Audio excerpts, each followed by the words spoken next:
ನಮಸ್ತೆ and welcome back to my channel. ಹೇಗಿದ್ದೀರಾ ಎಲ್ಲರೂ? I hope all are doing really well.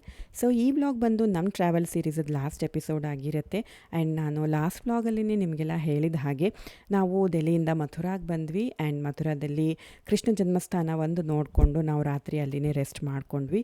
ಅದಾದಮೇಲೆ next day ನಾವು ವೃಂದಾವನಕ್ಕೆ ಬಂದಿದ್ದೀವಿ ಇವಾಗ. ಸೊ ವೃಂದಾವನದಲ್ಲಿ ನಾವು ಮೊದಲು ಬಂದಿರೋದು ಪ್ರೇಮ್ ಮಂದಿರಕ್ಕೆ.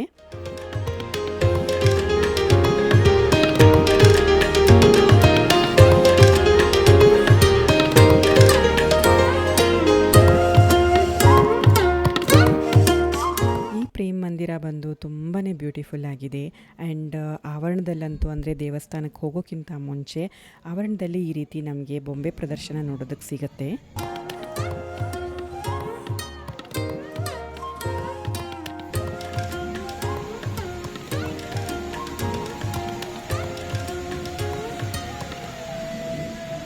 ಅಂದರೆ ಕೃಷ್ಣನ ಜನ್ಮದಿಂದ ಹಿಡ್ಕೊಂಡು, ಅಂದರೆ ಅವನು ಹೇಗೆ ಹುಟ್ಟಿದ ಅಂತ ಅನ್ನೋದರಿಂದ ಹಿಡ್ಕೊಂಡು ಮಹಾಭಾರತದವರೆಗೂ ನಿಮಗೆ ನೋಡೋದಕ್ಕೆ ಸಿಗುತ್ತೆ ಬೊಂಬೆ ರೂಪದಲ್ಲಿ. ಅಂದರೆ ಅದನ್ನು ಹೇಳ್ತಾ ಹೋಗ್ತಾರೆ.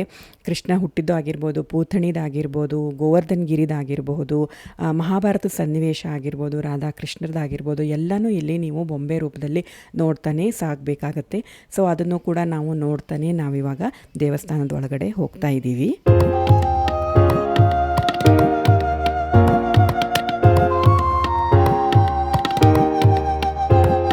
ಆ್ಯಂಡ್ ಈ ಪ್ರೇಮ್ ಮಂದಿರದ ಒಳಗಡೆ ಎಂಟರ್ ಆದ ತಕ್ಷಣವೇ ಒಂದು ಪಾಸಿಟಿವ್ ಫೀಲ್ ಆ್ಯಂಡ್ ಭಕ್ತಿ ಉಕ್ಕಿ ಬರುತ್ತೆ ಅಂತಲೇ ಹೇಳ್ಬೋದು.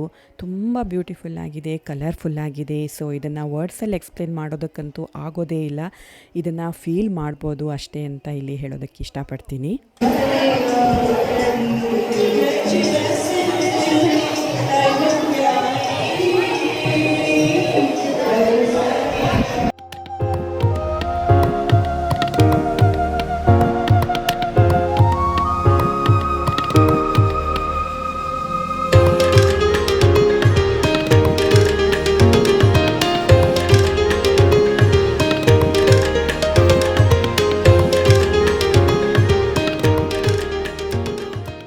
ಕೆಳಗಡೆ ಎಲ್ಲ ನೋಡಿಕೊಂಡು ನಾವಿವಾಗ ಸೆಕೆಂಡ್ ಫ್ಲೋರಿಗೆ ಹೋಗ್ತಾ ಇದ್ದೀವಿ.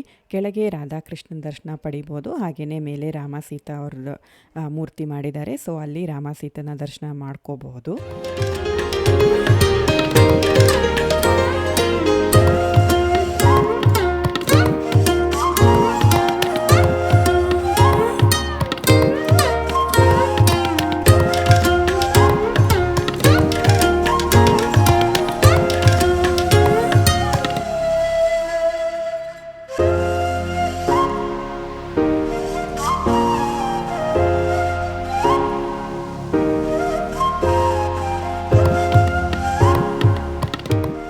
ಆ್ಯಕ್ಚುಲಿ ನಮಗೆ ಪ್ರೇಮ್ ಮಂದಿರದಿಂದ ಹೊರಗಡೆ ಬರೋದಕ್ಕೆ ತುಂಬ ಟೈಮ್ ಬೇಕಾಯಿತು. ಕ್ರೌಡ್ ಕೂಡ ತುಂಬಾ ಜಾಸ್ತಿ ಇತ್ತು.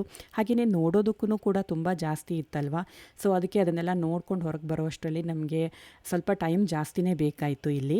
ಆ್ಯಂಡ್ ನಾವಿವಾಗ ಪ್ರೇಮ್ ಮಂದಿರದಿಂದ ಬಾಕೆ ಬಿಹಾರಿ ಟೆಂಪಲಿಗೆ ಹೋಗ್ತಾ ಇದ್ದೀವಿ. ಇದು ಕೂಡ ಫೇಮಸ್ ಟೆಂಪಲ್, ವೃಂದಾವನದ one of the most famous temple Banke Bihari ಆಗಿರುತ್ತೆ. ಆ್ಯಂಡ್ ಇಲ್ಲಿ ಒಳಗಡೆ ಹೋಗೋವಾಗ ಎಲ್ಲರೂ ನಿಮ್ಮ ಮೊಬೈಲು ಮತ್ತು ಗಾಗಲ್ನ ಕೇರ್ಫುಲ್ಲಾಗಿ ಒಳಗಡೆ ಇಟ್ಕೊಳ್ಳಿ ಅಂತ ಹೇಳ್ತಾ ಇದ್ರು. ಯಾಕೆ ಅಂತ ಗೊತ್ತಾಗದೆ ನಾವು ಕೇಳಿದ್ವಿ. ಸೊ ಅವ್ರು ಹೇಳಿದ್ರು, ಇಲ್ಲಿ ಮಂಗಗಳು ಏನು ಕಿತ್ಕೊಳ್ಳಿ ಬಿಡಲಿ, ಗಾಗಲ್ಲು ಮತ್ತು ಮೊಬೈಲ್ನ ಮಾತ್ರ ಕಂಡ್ರೆ ಉಳಿಸೋದೇ ಇಲ್ಲ ಅಂತ ಹೇಳ್ತಾ ಇದ್ರು. ಅದು ಆ್ಯಕ್ಚುಲಿ ಫನ್ನಿ ಆಗಿತ್ತು. ಆ್ಯಂಡ್ ನಾವು ಇವಾಗ ಒಳಗಡೆ ಬಂದಿದ್ದೀವಿ. ಉಡುಪಿ ಕೃಷ್ಣನ ಥರನೇ ನಿಂತಿರೋ ಕೃಷ್ಣನ ದರ್ಶನ ನಾವಿಲ್ಲಿ ಪಡಿಬಹುದು. ಆದರೆ ಒಂದು ಏನಪ್ಪ ಅಂತಂದರೆ ಇಲ್ಲಿ ಪ್ರತಿ 1 ಅವರ್ಗೆ ಗರ್ಭಗುಡಿ ಡೋರ್ನ ಓಪನ್ ಮಾಡ್ತಾರೆ, 10 ನಿಮಿಷ ಅಷ್ಟೇ. ಆವಾಗಲೇ ನಾವು ಕೃಷ್ಣನ ದರ್ಶನ ಪಡಿಬೇಕಾಗತ್ತೆ. ಸೊ ನಮಗೂ ಕೂಡ ಇಲ್ಲಿ ವೇಟ್ ಮಾಡಬೇಕಾಯಿತು. 1 ಅವರ್ ನಾವು ಕೂಡ ವೇಟ್ ಮಾಡಿದ್ವಿ. ಅದಾದಮೇಲೆ ಕೃಷ್ಣನ ದರ್ಶನ ಪಡ್ಕೊಂಡು ನಾವಿವಾಗ ಮುಂದೆ ಮಧುವನಗೆ ಹೋದ್ರಾಯಿತು ಅಂತ ಹೋಗ್ತಾ ಇದ್ವಿ. ಬಟ್ ನಮ್ಮ ಆಟೋದವನು ಇಲ್ಲ, ಅಲ್ಲಿ ಹೋಗಿ ಏನೂ ಉಪಯೋಗನೇ ಇಲ್ಲ, ಎಲ್ಲ ಫ್ಲಡ್ ಬಂದು ತುಂಬ ಗಲೀಜಾಗಿದೆ, ನಿಮಗೆ ಹೋಗೋದಕ್ಕೂ ಕೂಡ ತುಂಬ ಕಷ್ಟ ಆಗುತ್ತೆ, ಆ್ಯಂಡ್ ಅಲ್ಲೂ ನೋಡೋದಕ್ಕೆ ತುಂಬ ಕಷ್ಟ ಆಗುತ್ತೆ ಅಂತ ಹೇಳ್ದ. ಸೊ ಅದಕ್ಕೆ ನಮಗೆ ಅದನ್ನು ಡ್ರಾಪ್ ಮಾಡಬೇಕಾಯಿತು. ಅದಲ್ಲದೆ ನಾವು ಅವತ್ತೇ ಸಂಜೆ ಅಮೃತ್ಸರ್ಗೆ ಹೊರಡಬೇಕಿತ್ತು. ಸೊ ಅದೇ ಪ್ಲ್ಯಾನ್ ಪ್ರಕಾರ ನಾವಿವಾಗ ರೀಚ್ ಆಗಿದ್ದೀವಿ ಅಮೃತ್ಸರ್ನ.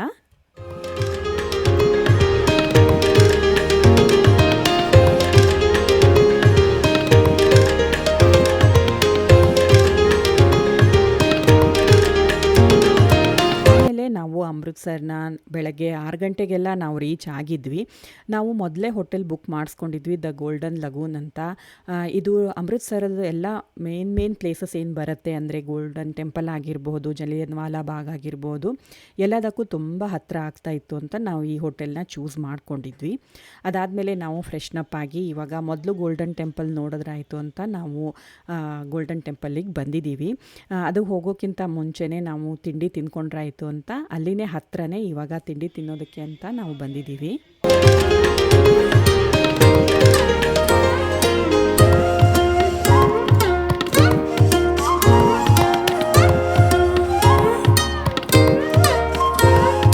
ಆ್ಯಂಡ್ ಅಮೃತ್ಸರ್ಗೆ ಬಂದು ನಾವು ಪರಾಟ ತಿಂದೇ ಇದ್ದರೆ ಹೇಗೆ ಅಲ್ವಾ, ನಾವು ಕೂಡ ಪರಾಟನೇ ತೊಗೊಂಡ್ವಿ. ಆ್ಯಂಡ್ ನನ್ನ ಮಕ್ಕಳಿಗಂತೂ ಪರಾಟ ಅಂದರೆ ತುಂಬಾ ಇಷ್ಟ. ಆದರೆ ನಾವು ಬ್ರೇಕ್ಫಾಸ್ಟ್ಗೆಲ್ಲ ತಿಂಡಿಗೆಲ್ಲ ಪರಾಟ ಎಲ್ಲ ತಿನ್ನೋದಿಲ್ಲ ಅಲ್ವಾ, ಬಟ್ ಅಲ್ಲಿ ಸ್ಟೇಪಲ್ ಫುಡ್ ಅಂತಲೇ ಹೇಳ್ಬೋದು. ಅಲ್ಲಿ ಮೇ ಬಿ ವೆದರ್ಗೆ ಡೈಜೆಸ್ಟ್ ಆಗುತ್ತೆ ಅಂತ ಅನ್ಕೋತೀನಿ, ಬಟ್ ನಮಗೆಲ್ಲ ಅದು ಪ್ರಾಕ್ಟೀಸ್ ಇರೋದಿಲ್ಲ ಅಲ್ವಾ. ಅವತ್ತೊಂದಿನ ನಾವು ಬೆಳಗ್ಗೆ ತಿಂಡಿಗೆ ಅಂತ ಪರಾಟನ ನಾವು ತೊಗೊಂಡಿದ್ವಿ.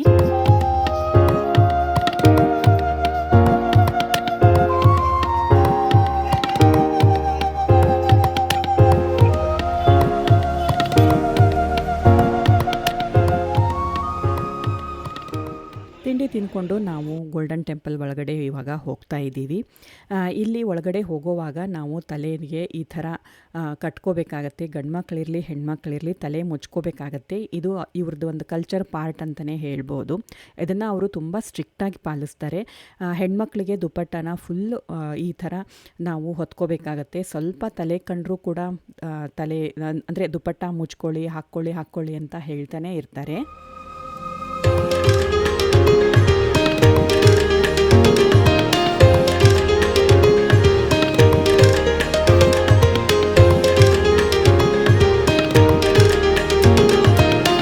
ಹೊರಗಡೆನೇ ಎಲ್ಲ ತಲೆಗೆಲ್ಲ ಸ್ಕಾರ್ಫ್ ಎಲ್ಲ ಇಟ್ಟಿರ್ತಾರೆ. ಗಂಡಸರಿಗೆಲ್ಲರಿಗೂ ತಲೆಗೆ ಕಟ್ಕೊಳ್ಳೋದಕ್ಕೆ ಅಂತ. ಹೆಣ್ಮಕ್ಳು ಕೂಡ ಅದನ್ನ ಕಟ್ಕೋಬೋದು. ಇಫ್ ನಿಮ್ಮ ಹತ್ರ ದುಪ್ಪಟ್ಟ ಇಲ್ಲ ಅಂತಂದರೆ, ನೀವು ದುಪ್ಪಟ್ಟ ಇತ್ತು ಅಂತಂದರೆ ದುಪ್ಪಟ್ಟನೇ ನೀವು ಹೊತ್ಕೋಬೋದು. ಸೊ ಇದು ನಾವು ಇವಾಗ ಗೋಲ್ಡನ್ ಟೆಂಪಲ್ ಒಳಗಡೆ ಬಂದಿದ್ದೀವಿ. ಸೊ ಡಿವೈನ್ ಫೀಲಿಂಗ್ ಇತ್ತು ಅಂತಲೇ ಹೇಳ್ಬೋದು. ತುಂಬಾ ಪೀಸ್ಫುಲ್ ಆಗಿತ್ತು. ಆ್ಯಂಡ್ ಇಲ್ಲಿ ವಿಡಿಯೋಗ್ರಫಿ ಆಗಲಿ ಫೋಟೋಗ್ರಫಿ ಆಗಲಿ ತುಂಬ ಸ್ಟ್ರಿಕ್ಟ್ಲಿನೇ ಪ್ರೊಹಿಬಿಟೆಡ್ ಅಂತಲೇ ಹೇಳ್ಬೋದು. ನಾನು ಹೇಗೋ ಏನೋ ಒಂದು ಸ್ವಲ್ಪ ಕ್ಲಿಪ್ಪಿಂಗ್ನ ನಾನು ತಗೊಳ್ಳೋದಕ್ಕೆ ಮ್ಯಾನೇಜ್ ಆಯಿತು. ಆ್ಯಂಡ್ ಇಲ್ಲಿ ಸುಮಾರು ಸೇವೆಗೆಲ್ಲ ಅವಕಾಶ ಮಾಡಿಕೊಡ್ತಾರೆ. ಯಾರು ಬೇಕಾದರೂ ಮಾಡ್ಬೋದು. ದೊಡ್ಡ ಜನ ಎಲ್ಲ ಬಂದು ಇಲ್ಲಿ ಸೇವೆ ಮಾಡ್ತಾರೆ. ನೀರು ಹಾಕ್ಬೋದು, ಬಂದವರಿಗೆಲ್ಲ ಕಾಲು ಸುಡಬಾರ್ದು ಅಂತ ನೀರು ಹಾಕೋದಕ್ಕೆ ಅವಕಾಶ ಇರುತ್ತೆ. ಊಟ ಬಡಿಸ್ಬೋದು, ಇಲ್ಲಿ ಊಟನೂ ಇರುತ್ತೆ. ಅವರು ಇದನ್ನು ಲಂಗರ್ ಅಂತ ಕರೀತಾರೆ.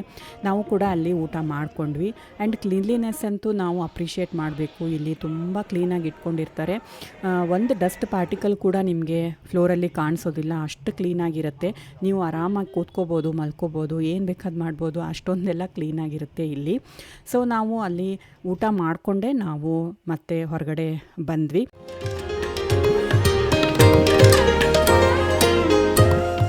ಆ್ಯಂಡ್ ಇವಾಗ ನಾವು ಒಂದು ಮ್ಯೂಸಿಯಂ ಕಡೆಗೆ ಹೋಗ್ತಾ ಇದ್ದೀವಿ. ಆ್ಯಕ್ಚುಲಿ ನಾವು ಅಮೃತ್ಸರ್ ಇಳಿದ ತಕ್ಷಣವೇ ನಾವು ಒಂದು ಫುಲ್ ಟೈಮ್ ಕ್ಯಾಬ್ನ ನಾವು ಮಾಡಿಬಿಟ್ಟಿದ್ವಿ. ಅಂದರೆ ನಮಗೆ ಅವರು ಯಾವ್ಯಾವ ರೀತಿ ಹೇಳ್ತಾರಲ್ವ ಆ ರೀತಿ ನಾವು ನೋಡ್ತಾ ಹೋಗ್ತಾ ಇದ್ವಿ. ಅವರು ಇವಾಗ ನೆಕ್ಸ್ಟ್ ಮ್ಯೂಸಿಯಮ್ಗೆ ಹೋಗೋಣ ಅಂತ ಹೇಳಿದ್ರು ಅಂತ ನಾವು ಇವಾಗ ಮ್ಯೂಸಿಯಂ ನೋಡೋದಕ್ಕೆ ಬಂದಿದ್ದೀವಿ. ಇಲ್ಲೂ ಕೂಡ ಅಷ್ಟೇ ಒಳಗಡೆ ಎಲ್ಲ ವಿಡಿಯೋ ಮಾಡ್ಕೊಳ್ಳೋದಕ್ಕೆ ಅವರು ಅಲೌಡ್ ಮಾಡಲಿಲ್ಲ ಅಂತ ನಾನು ಹೊರಗಡೆದಷ್ಟೇ ಕ್ಲಿಪ್ಪಿಂಗ್ ತೊಗೊಳೋದಕ್ಕಾಯಿತು. ಒಳಗಡೆ ಎಲ್ಲ ಫ್ರೀಡಮ್ ಫೈಟರ್ಸ್ದೆಲ್ಲ ಜೀವನ ಚರಿತ್ರೆ ಆಗಿರ್ಬೋದು. ಆ್ಯಂಡ್ ಫ್ರೀಡಮ್ ಟೈಮಲ್ಲಿ ಯಾವ್ಯಾವ ರೀತಿ ನಮ್ಮದು ಏನೇನಾಯಿತು ಅನ್ನೋದನ್ನೆಲ್ಲ ಒಳಗಡೆ ಎಲ್ಲ ಮ್ಯೂಸಿಯಮಲ್ಲಿ ಮಾಡಿ ಇಟ್ಟಿದ್ದಾರೆ.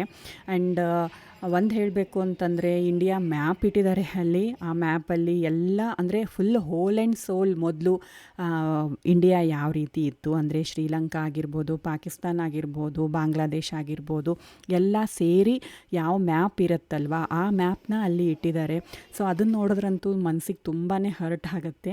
ಆ್ಯಕ್ಚುಲಿ ಫ್ರೀಡಮ್ ಫೈಟಿಂಗ್ ಟೈಮಲ್ಲಿ ಏನು ಪೇನ್ ಇತ್ತು ಅದನ್ನು ನಾವಿಲ್ಲಿ ಫೀಲ್ ಮಾಡ್ಬೋದು. ಇಲ್ಲಿ ಬಂದ್ರೇ ಫೀಲ್ ಮಾಡ್ಬೋದು ಅಂತ ನಾನಿಲ್ಲಿ ಹೇಳೋದಕ್ಕೆ ಇಷ್ಟಪಡ್ತೀನಿ. ಸೊ ಅದನ್ನೆಲ್ಲ ನೋಡಿಕೊಂಡು ನಾವು ಇವಾಗ ಹೊರಗಡೆ ಬಂದು ಇವಾಗ ಲಸ್ಸಿನ ನಾವು ಎಂಜಾಯ್ ಮಾಡ್ತಾಯಿದ್ದೀವಿ. ಅಮೃತ್ಸರದಲ್ಲಿ ಇದು ಕೂಡ ಒಂದು ಮೇನ್ ಡ್ರಿಂಕ್ ಅಂತಲೇ ಹೇಳ್ಬೋದು. Lassi, sweet lassi, salt lassi, what ever it is, ನೀವು ಏನು ಥಿಕ್ಕಾಗಿರುತ್ತೆ ಅಂತಂದರೆ ಇದನ್ನು ಒಂದು ಗ್ಲಾಸು ಇಷ್ಟು ದೊಡ್ಡ ಗ್ಲಾಸಲ್ಲಿ ಕೊಡ್ತಾರೆ ವಿತ್ ಬಟರ್. ಸೊ ಆ ಕ್ರೀಮು ಬಟರ್ ಥರನೂ ಇರುತ್ತೆ ಆ್ಯಂಡ್ ಕ್ರೀಮ್ ಕೊಡ್ತಾರೆ ಆ್ಯಕ್ಚುಲಿ. ಅದನ್ನು ತಿಂದುಬಿಟ್ರೆ ನಮಗೆ ಊಟನೇ ಬೇಕಿಲ್ಲ. ಆ್ಯಕ್ಚುಲಿ ನಮಗೆ ಪ್ರಾಕ್ಟೀಸ್ ಇರಲ್ಲ ಅಲ್ವಾ ಇಷ್ಟು ಥಿಕ್ಕಾಗಿ ಹೆವಿ ಫುಡ್ಡು ರಿಚ್ ಫುಡ್ ತಿಂದುಬಿಟ್ಟು. ಸೊ ಅದನ್ನಂತೂ ತಿಂದರೆ ನಮಗೆ ಊಟ ಅಂತೂ ಹೋಗೋದೇ ಇಲ್ಲ ಅಂತ ಹೇಳ್ಬೋದು.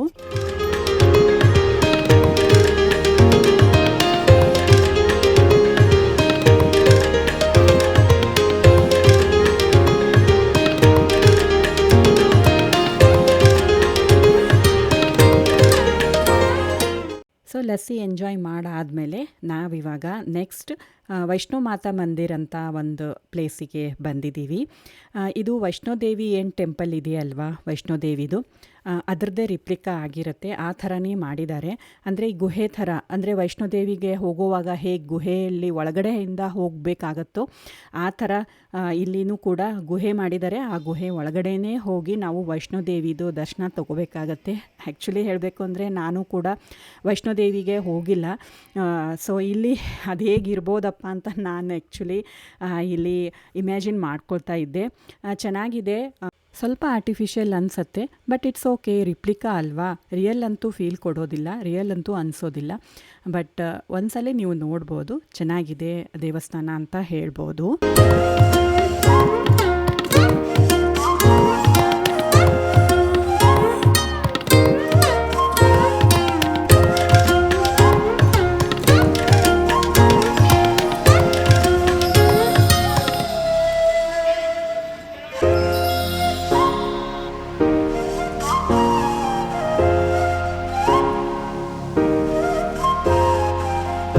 ಪ್ಲೇಸಸ್ ಕವರ್ ಮಾಡೋ ಅಷ್ಟರಲ್ಲಿನೇ 4 ಗಂಟೆ ಆಗಿತ್ತು. ಆ್ಯಕ್ಚುಲಿ ನಮಗೆ 4 ಗಂಟೆಗೆಲ್ಲ ಹೊರಡಬೇಕಿತ್ತು. ಎಲ್ಲಿ ಅಂತ ಕೇಳ್ತೀರಾ? ವಾಘಾ ಬಾರ್ಡರ್ಗೆ, ವಾಘಾ ಅಟಾರಿ ಬಾರ್ಡರ್ಗೆ. ನಮ್ಮ ಟ್ರಿಪ್ಪದ್ದು, ಈ ಎಂಟೈರ್ ಟ್ರಿಪ್ಪದ್ದು major and very excited place ಅಂತಂದರೆ ವಾಘಾ ಅಟಾರಿ ಬಾರ್ಡರ್. ನಾವೆಲ್ಲರೂ ಆ್ಯಕ್ಚುಲಿ ತುಂಬ ಎಕ್ಸೈಟೆಡ್ ಆಗಿದ್ವಿ ಇದನ್ನು ನೋಡೋದಕ್ಕೆ ಅಂತ. ಸೊ ಅಲ್ಲಿ ನಾವಿವಾಗ ಹೊರಡ್ತಾ ಇದ್ದೀವಿ.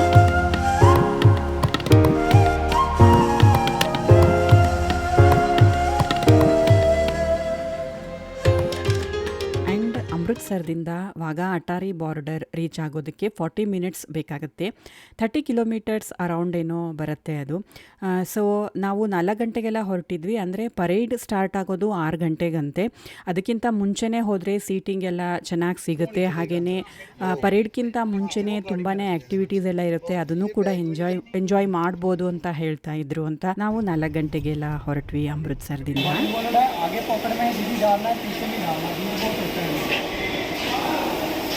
जो पिछला नंबर बताया इधर ही है ना, आपने जैम्बर लगा है, नेटवर्क ही आएगा इधर, तो नहीं लगेगा, सीधा गाड़ी के पास आना है। ಯೂಶ್ವಲಿ ಇದನ್ನು ವಾಘಾ ಅಟಾರಿ ಬಾರ್ಡರ್ ಇಲ್ಲ ಅಂತಂದರೆ ವಾಘಾ ಬಾರ್ಡರ್ ಅಂತ ನಾವು ಕರಿತೀವಿ. ಯಾಕೆ ಅಂತಂದರೆ ಈ ಇಂಡಿಯಾ ಸೈಡು ಅಟಾರಿಗೆ ಇದು ಎಂಡ್ ಆಗುತ್ತೆ, ಅಂದರೆ ಇದು ಬಾರ್ಡರ್ ಬರುತ್ತೆ. ಅಟಾರಿ ಹಳ್ಳಿಗೆ ಬಾರ್ಡರ್, ನಮ್ಮ ಇಂಡಿಯಾ ಸೈಡ್ ಬಾರ್ಡರ್ ಬರುತ್ತೆ. ಆ್ಯಂಡ್ ಪಾಕಿಸ್ತಾನ್ ಸೈಡಲ್ಲಿ ಬಂದು ವಾಘಾ ಹಳ್ಳಿ ಬರುತ್ತೆ. ಸೊ ಅದಕ್ಕೆ ವಾಘಾ ಬಾರ್ಡರ್ ಅಂತ ಕರೀತಾರೆ. ಸೊ ಅದಕ್ಕೆ ಎರಡೂ ಸೇರಿಸ್ಬಿಟ್ಟು ವಾಘಾ ಅಟಾರಿ ಬಾರ್ಡರ್ ಅಂತ ಕರೀತಾರೆ. But most of the time ನಾವು ವಾಘಾ ಬಾರ್ಡರು ಅಂತ ಕರಿತಾ ಇರ್ತೀವಿ. ಬಟ್ ದ್ಯಾಟ್ಸ್ ರಾಂಗ್ ಅಂತ ನನಗನ್ಸುತ್ತೆ. ಆ್ಯಕ್ಚುಲಿ ಅದು ಅಟಾರಿ ಬಾರ್ಡರ್. ನಾವು ಅಟಾರಿ ಬಾರ್ಡರ್ ಅಂತಲೂ ಕರಿಬೋದು, ಅಥವಾ ವಾಘಾ ಅಟಾರಿ ಬಾರ್ಡರ್ ಅಂತನಾದರೂ ಕರಿಬೇಕು. ಬರೀ ವಾಘಾ ಬಾರ್ಡರ್ ಅಂತಂತಂದರೆ ಅದು ಪಾಕಿಸ್ತಾನದಲ್ಲಿನೇ ಬರುತ್ತಲ್ವಾ. But we are Indians, so we have to say Attari border. ನೀವೇನಂತೀರಾ? ಕಮೆಂಟ್ ಸೆಕ್ಷನಲ್ಲಿ ನನ್ನ ಜೊತೆಗೆ ಶೇರ್ ಮಾಡ್ಕೊಳ್ಳಿ. It's really a very different experience and very high energy ಅಂತಲೇ ಹೇಳ್ಬೋದು. ವೆರಿ ಮೆಸ್ಮರೈಸಿಂಗ್ ಇತ್ತು ಎಕ್ಸ್ಪೀರಿಯನ್ಸ್. ಸೊ ಅದಕ್ಕೆ ಯಾರು ನೋಡಿಲ್ವೋ ಅವ್ರಿಗೋಸ್ಕರ ಅಂತ ನಾನಿಲ್ಲಿ ಅನ್ಕಟ್ ವಿಡಿಯೋ, ಅಂದರೆ ಅನ್ಎಡಿಟೆಡ್ ವಿಡಿಯೋನ ನಾನು ಶೇರ್ ಮಾಡ್ಕೊಳ್ತಾ ಇದ್ದೀನಿ. ಈ ವಿಡಿಯೋ ಆದಮೇಲೆ, ಅಂದರೆ ಇದು ಕಂಪ್ಲೀಟ್ ಪರೇಡಲ್ಲಿ ಏನು ಬರುತ್ತೆ ಅದನ್ನೆಲ್ಲ ನಾನು ಜಾಸ್ತಿ ಎಡಿಟ್ ಮಾಡಲಾರ್ದೇ ನಾನು ನಿಮ್ಮ ಜೊತೆಗೆ ಶೇರ್ ಮಾಡ್ಕೊಂಡಿದ್ದೀನಿ. So let's enjoy, and after that ನಾನು ಪರೇಡ್ ಆದಮೇಲೆ ನಿಮಗೆ ಸಿಗ್ತೀನಿ.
ही समय में अपने अपने राष्ट्रीय ध्वज को सम्मान उतारते हैं।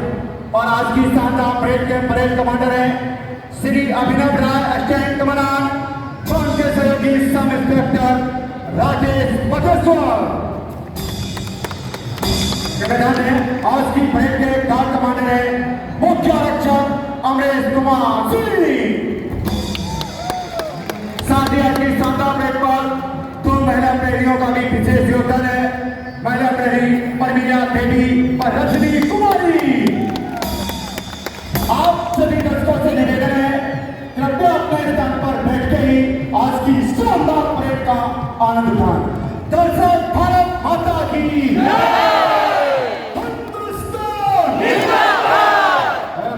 वंदे मातरम के अतिरिक्त किसी भी अन्य नारे का प्रयोग न करें।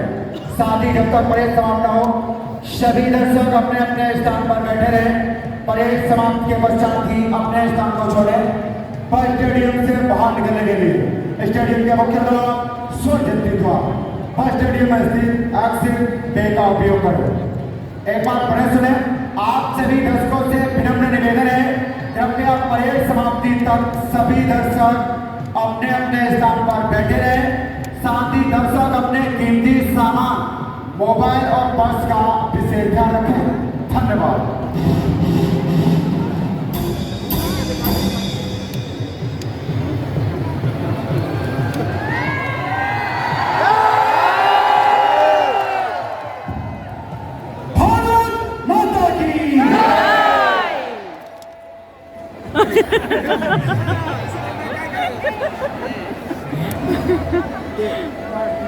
No, मैं कर दूँ। जिंदाबाद जिंदाबाद मातरम मातरम।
ಸೊ ಹೇಗಿತ್ತು ಎಕ್ಸ್ಪೀರಿಯನ್ಸ್ ಎಲ್ಲ? ತುಂಬ ಎನರ್ಜೆಟಿಕ್ ಆಗಿತ್ತಲ್ವ? ನಮಗಂತೂ ಡಬಲ್ ಎನರ್ಜಿಯಿಂದ ನಾವು ಹೊರಗಡೆ ಬಂದ್ವಿ ಅಂತ ನನಗೆ ಫೀಲ್ ಆಯಿತು. ಸೊ ಅದಾದಮೇಲೆ ಪರೇಡೆಲ್ಲ ಮುಗಿಸ್ಕೊಂಡು ಅಟಾರಿ ಬಾರ್ಡರಿಂದ ನಾವು ವಾಪಸ್ ಬಂದು ಅವತ್ತು ರಾತ್ರಿ ನಾವು ರೆಸ್ಟ್ ಮಾಡಿಕೊಂಡು ನೆಕ್ಸ್ಟ್ ಡೇ ಜಲಿಯನ್ ವಾಲಾ ಬಾಗ್ ಎಲ್ಲ ಹೋಗಿದ್ವಿ. ಅದಾದಮೇಲೆ ಶಾಪಿಂಗ್ ಎಲ್ಲ ಮಾಡಿದ್ವಿ. ಬಟ್ ಆ್ಯಸ್ ಯೂಶ್ವಲ್ ತುಂಬ ವೀಡಿಯೋಸ್ ಎಲ್ಲ ಅಲೌಡ್ ಮಾಡಲಿಲ್ಲ ನಮಗೆ. ಅದಕ್ಕೆ ನಾನು ಅದನ್ನು ಕ್ಲಿಪ್ಪಿಂಗ್ ಎಲ್ಲ ಆ್ಯಡ್ ಮಾಡೋಕ್ಕೆ ಹೋಗಲಿಲ್ಲ. ಸೊ ಈ ವ್ಲಾಗ್ನ ನಾನು ಇಲ್ಲಿಗೆ ಎಂಡ್ ಮಾಡ್ತಾ ಇದ್ದೀನಿ. ಆ್ಯಂಡ್ ನಮ್ಮ ಟ್ರಾವೆಲ್ ಸೀರೀಸ್ನ ಕೂಡ ನಾನಿಲ್ಲಿ ಎಂಡ್ ಮಾಡ್ತಾ ಇದ್ದೀನಿ. ಐ ಹೋಪ್ ನಿಮಗೆ ಈ ಟ್ರಾವೆಲ್ ಸೀರೀಸು ತುಂಬ ಇಷ್ಟ ಆಯಿತು ಅಂತ ಅಂದ್ಕೊಳ್ತೀನಿ. ಇಷ್ಟ ಆದರೆ ಕಮೆಂಟಲ್ಲಿ ತಿಳಿಸಿ ಪ್ಲೀಸ್. ಈ ರೀತಿ ವಿಡಿಯೋಸ್ನ ನಾನು ಇನ್ನೂ ಹೆಚ್ಚು ಮಾಡಿದ್ರೆ ನಿಮಗೆ ಅದು ಇಷ್ಟ ಆಗತ್ತೆ ಅಥವಾ ಮಾಡಬೇಕಾ ಬೇಡವಾ ಅಂತ ಪ್ಲೀಸ್ ನನಗೆ ರಿವ್ಯೂ ಮಾಡಿ ತಿಳಿಸಿ. ಹಾಗೆಯೇ ಮತ್ತೆ ಸಿಗ್ತೀನಿ ಇನ್ನೊಂದು ವ್ಲಾಗ್ ಜೊತೆಗೆ, ಬ್ಯೂಟಿಫುಲ್ ಡೇ ಜೊತೆಗೆ. Until then, love you all, take care and bye bye.